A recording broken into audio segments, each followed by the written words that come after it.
Here's a student that I marked as beginning.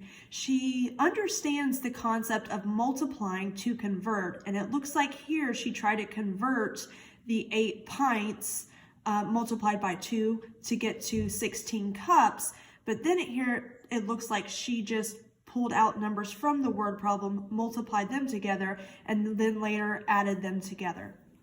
So I went to her name on my data tracking chart and I put that she was beginning for simple customary capacity conversions. And later on, I will go back and reteach her that before I move forward with these skills.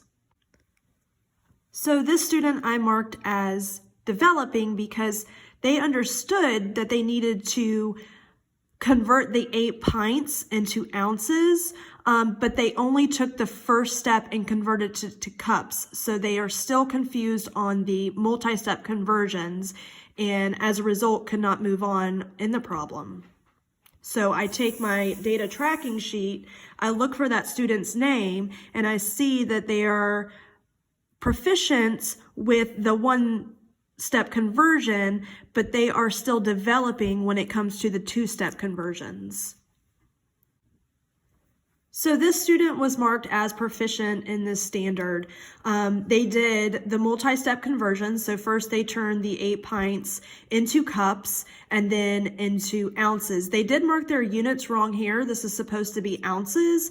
And also they did not explain the problem. So I marked them as proficient because they understood the concepts but couldn't take it to the distinguished level. So on my paper, I would go to that student's name and mark them as distinguished for converting 1 step, distinguished for converting 2 steps, and then proficient when it came to the 2-step conversion multi-step.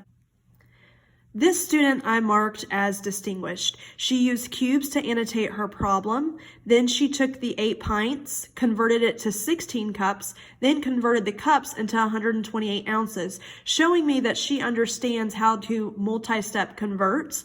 Then she went to the next step in the word problem. She labeled each step that she did. She took the total amount of ounces and divided that by the 4 ounces that John would need for each loaf of bread. Then after dividing, wrote out the answer, 32 loaves of bread. She then explained he could make 32 loaves of bread with the buttermilk he has. So then on my data tracking sheet, I would go to that student's name, mark down that they are distinguished in the 1-step conversion, distinguished in 2-step conversion, and distinguished in the 2-step conversion with the multi-step word problem. So then once I've finished up marking my chart, I can go back and plan to pull small groups based off of this data.